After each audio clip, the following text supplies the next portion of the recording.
Welcome back, student. Our lesson provision and reserve still continue.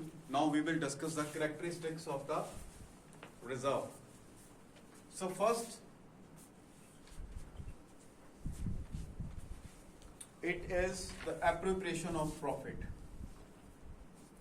It is appropriation of profit.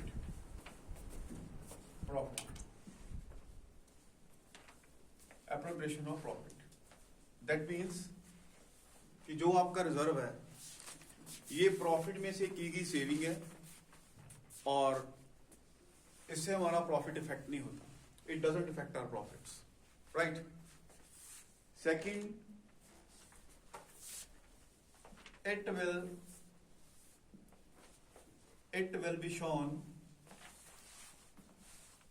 will be shown on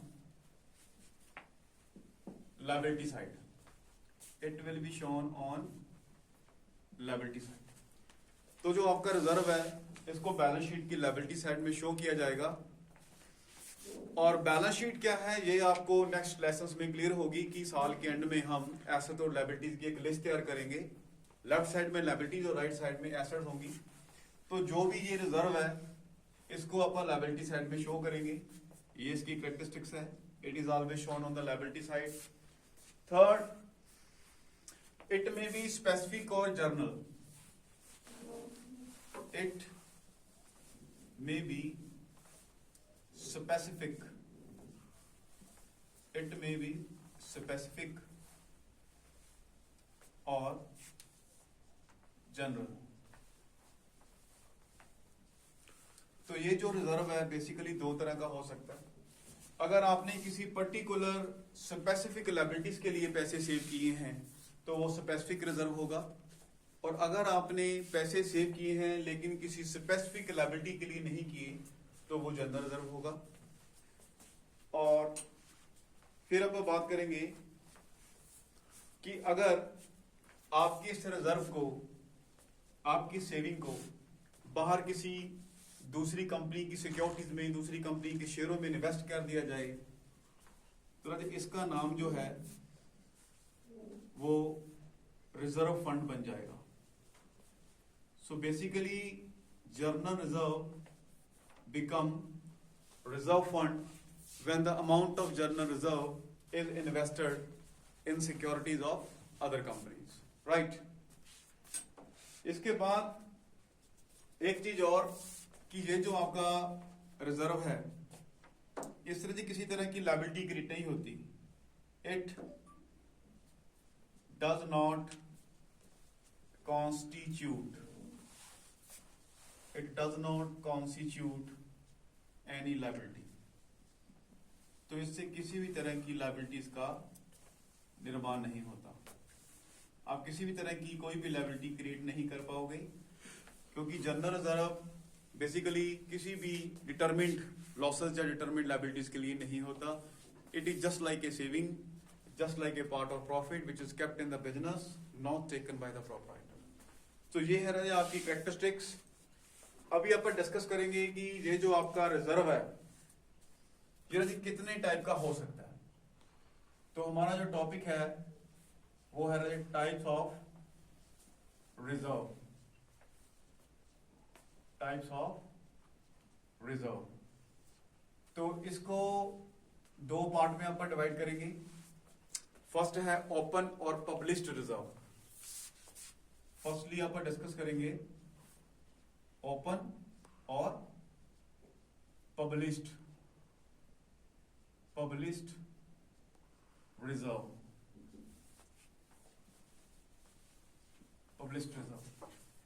ठीक है जी. और second आपके लिए होंगे unpublished और सीक्रेट रिजर्व. सीक्रेट और अनपब्लिश्ड. सीक्रेट और अनपब्लिश्ड रिजर्व. तो दो तरह की रिजर्व अपन डिस्कस करेंगे. सबसे पहले अपन डिस्कस करेंगे ओपन. ये जो ओपन रिजर्व है ये ना जो वो रिजर्व है जो नॉर्मली आपकी बैलेंस शीट की लायबिलिटी साइड में शो होते हैं।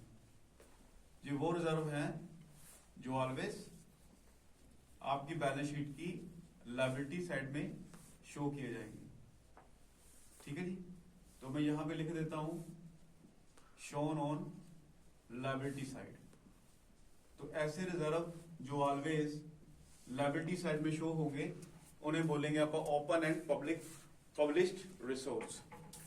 आगे इनको दो पार्ट में डिवाइड किया जाएगा। एक पार्ट में अपन लिखेंगे कैपिटल रिजर्व और दूसरे में हम बात करेंगे रेवेन्यू रिजर्व की। रेवेन्यू रिजर्व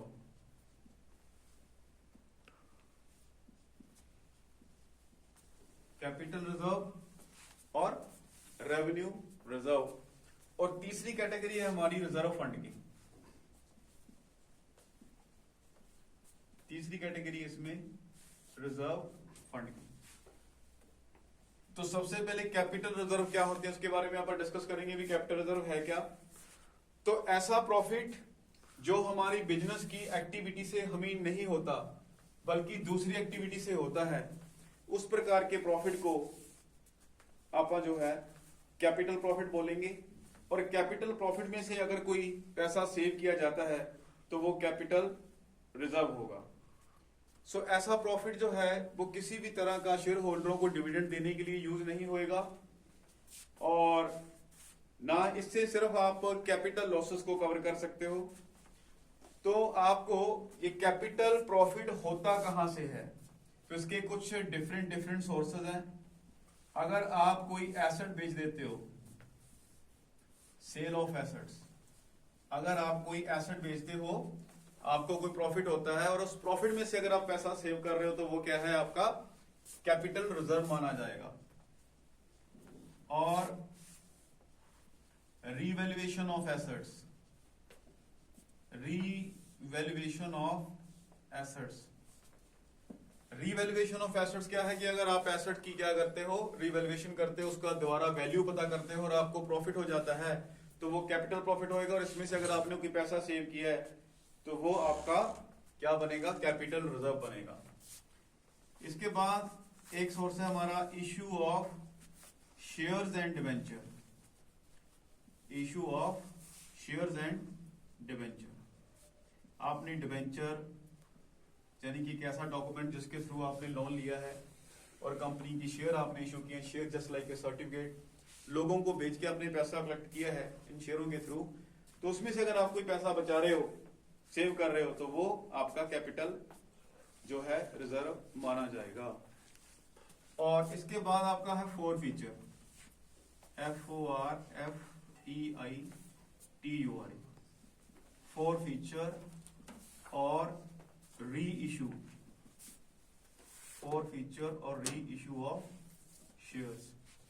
आपने किसी पर्सन के शेयर क्या कर लिए हैं, फोर फीचर कर लिए हैं, यानी कि उसके शेयर कैंसिल कर दिए हैं और उन्हीं शेयरों को अगर आप री इशू करते हो और आपको जो प्रॉफिट हो रहा है वो कैपिटल प्रॉफिट होएगा। उस कैपिटल प्रॉफिट में से अगर आप कोई पैसा सेव करोगे तो वो होएगा आपका कैपिटल रिजर्व।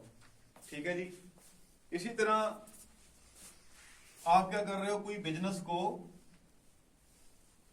आपकी कोई डिबेंचर है, ठीक है जी, डिबेंचरों का पैसा वापस कर रहे हो, रिडम्पशन कर रहे हो डिबेंचरों की। मैं पॉइंट आपका यहां डिस्कस कर देता हूं। आप क्या कर रहे हो, रिडम्पशन कर रहे हो, रिडम्पशन कर रहे हो, रिडम्पशन ऑफ डिबेंचर। जिन लोगों से आपने लोन लिया है वो लोन उनको वापस कर रहे हो। तो इस केस में जो आपको प्रॉफिट हो रहा है पूरा जो आपका कैपिटल प्रॉफिट होएगा, उसमें से अगर आप कोई सेव करोगे तो वो क्या माना जाएगा, कैपिटल रिजर्व माना जाएगा। ठीक है ना। इसके बाद हम बात करेंगे ना रेवेन्यू रिजर्व क्या होता है, रेवेन्यू रिजर्व क्या होता है। रेवेन्यू रिजर्व में आपको ये बात याद रखनी है कि सबसे पहले जो बिजनेस का प्रॉफिट है, रेवेन्यू रिजर्व में आपने बात याद रखनी है कि आपको जो प्रॉफिट है वो बिजनेस एक्टिविटी से होना चाहिए। प्रॉफिट किससे होना चाहिए, बिजनेस एक्टिविटी से। So profit from business activities, ये पहला पॉइंट। और आपको आप क्या करनी है, सेविंग करनी है, सेविंग करनी है, सेविंग फ्रॉम इट। अगर आप ये जो प्रॉफिट आपको बिजनेस एक्टिविटी से हो रहा है उसमें से अगर आप सेविंग करते हो तो राजे वो आपका रेवेन्यू रिजर्व होएगा, वो आपका क्या होएगा, रेवेन्यू रिजर्व माना जाएगा। क्लियर? आपने सेविंग करनी है किसमें से, बिजनेस के प्रॉफिट में से, तो वो आपका रेवेन्यू रिजर्व माना जाएगा। अब क्वेश्चन है कि रिजर्व फंड क्या होता है, लास्ट पॉइंट, रिजर्व फंड क्या होता है। तो राजे अगर आप अपने प्रॉफिट का कुछ हिस्सा किसी दूसरी कंपनी की या सरकारी कंपनी में आप इन्वेस्ट करते हो, पैसा जो है इन्वेस्टेड, ठीक है जी, amount invested in government securities, government securities. अगर आप अपने बिजनेस का प्रॉफिट किसी सरकारी सिक्योरिटीज में यानी कि शेयरों में इन्वेस्ट करते हो, ठीक है, तो आपका वो पैसा जो है जो आपने इन्वेस्ट कर रखा है आउटसाइड, वो राजे क्या बन जाएगा, रिजर्व फंड बन जाएगा, रिजर्व फंड। तो ये है राजे आपका टॉपिक। उम्मीद है कि आपको कैरेक्टरिस्टिक्स की क्लियर होगी, टाइप ऑफ रिजर्व आपको क्लियर हो गए होंगे, ओपन रिजर्व और दूसरे कौन से हैं, सीक्रेट रिजर्व। आज आपने डिस्कस किए हैं ओपन रिजर्व, ठीक है जी। तो ओपन रिजर्व जो है बेसिकली 3 तरह के हैं, कैपिटल रिजर्व, रेवेन्यू रिजर्व और रिजर्व फंड। तो नेक्स्ट वीडियो में हम सीक्रेट और अनपब्लिश्ड रिजर्व की बात करेंगे, ठीक है जी। और आपको राजे एक बात और बता दें कि आपने क्या करना है राजे, जनरल रिजर्व और स्पेसिफिक रिजर्व, ठीक है जी, जनरल रिजर्व और स्पेसिफिक रिजर्व, जनरल रिजर्व और स्पेसिफिक रिजर्व, स्पेसिफिक रिजर्व, इन दोनों में राजे आपने डिफरेंस पता करना है, भी डिफरेंस क्या है। इसके बाद राजे आपने capital reserve versus revenue reserve, इसमें भी आपने डिफरेंस पता करना है कि डिफरेंस है क्या, ठीक है जी। और यही एक प्रकार से आपका होमवर्क है। जितना भी टॉपिक आपने सीखा सबके आपने नोट्स बनाने हैं, ठीक है जी। तब तक के लिए थैंक यू, थैंक यू।